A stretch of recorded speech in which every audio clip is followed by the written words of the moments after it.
윤석열 대통령 대국민 담화를 두고 국민의힘 한동훈 대표는 대통령 제명과 출당을 위한 긴급윤리위원회를 소집했습니다. 민주당은 객관적, 이성적 인식 자체가 결여됐다고 비난하면서 대통령 탄핵 가결에 속도를 내는 분위기입니다. 취재 기자 연결합니다. 임성재 기자. 네, 국회입니다. 윤 대통령 담화에 대한 한동훈 대표 반응부터 전해주시죠. 대통령 담화를 접한 한동훈 대표는 일단 기자들과 만나 더 이상 윤 대통령은 대통령직을 수행할 수 없다고 못 박았습니다.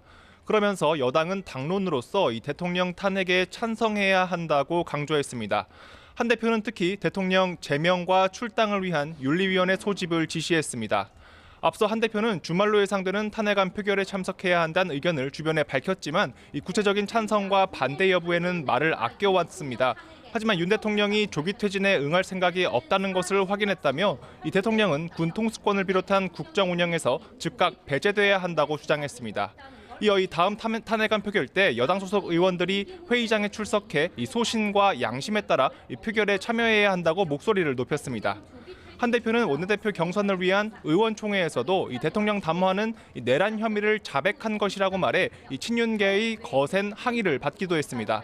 한 대표의 이 같은 입장은 차기 원내대표 선출에도 영향을 줄 것으로 보입니다. 이 후보로는 5선 권성동 의원과 이 4선 김태호 의원이 나섰는데요. 이 친한계는 개파색이였다고 평가받는 김 의원의, 이 친윤계는 원조 친윤으로 꼽히는 권 의원의 힘을 짓는 기류입니다. 이 관건은 이 중간지대에 있는 의원들이 될 것으로 보이는데 이 새 원내대표 선출 결과는 정오 무렵 나올 것으로 보입니다. 네, 민주당은 어떤 반응 보였습니까? 민주당은 윤 대통령이 계엄 사태를 둘러싼 논란과 비판 여론에 이 객관적인 인식 자체가 결여돼 있는 것 같다고 비판했습니다. 이 당 관계자는 기자들에게 윤 대통령이 이성적인 판단이 불가능한 상태로 보인다며 이같이 밝혔습니다. 특히 윤 대통령이 계엄 종료 뒤 사과는 1분 30초 분량으로 짧게 한 데 반해 이 조금 전 긴 시간을 할애한 담화는 이를 방증한다고 설명했습니다.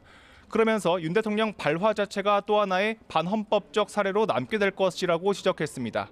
앞서 민주당 아침 지도부 회의에선 여당을 향한 압박이 이어졌습니다. 일단 이재명 대표는 5.18 민주화 운동 당시에 그 참혹한 광경이 대한민국의 오늘 현실이 될 뻔했다고 밝혔습니다.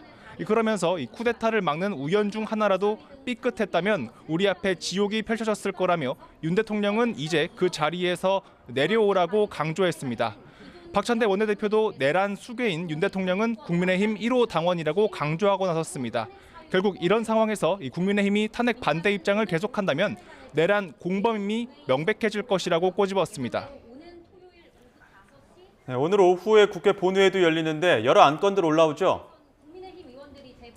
민주당 등 야당은 윤 대통령 두 번째 탄핵 소추안을 발의해 본회의에 보고할 전망입니다. 이번에 야당이 준비하는 새로운 탄핵안엔 윤 대통령의 계엄 사전 모의 정황과 의원 체포 지시 정황 등에 대한 조사가 추가로 담길 것으로 보입니다. 본회의에선 또 윤 대통령의 내란 혐의를 규명하기 위한 특검법과 김건희 여사 특검법 표결에도 나섭니다. 이와 함께 박성재 법무부 장관과 조지호 경찰청장 탄핵안도 표결에 붙여질 예정입니다. 지금까지 국회에서 YTN 임성재입니다.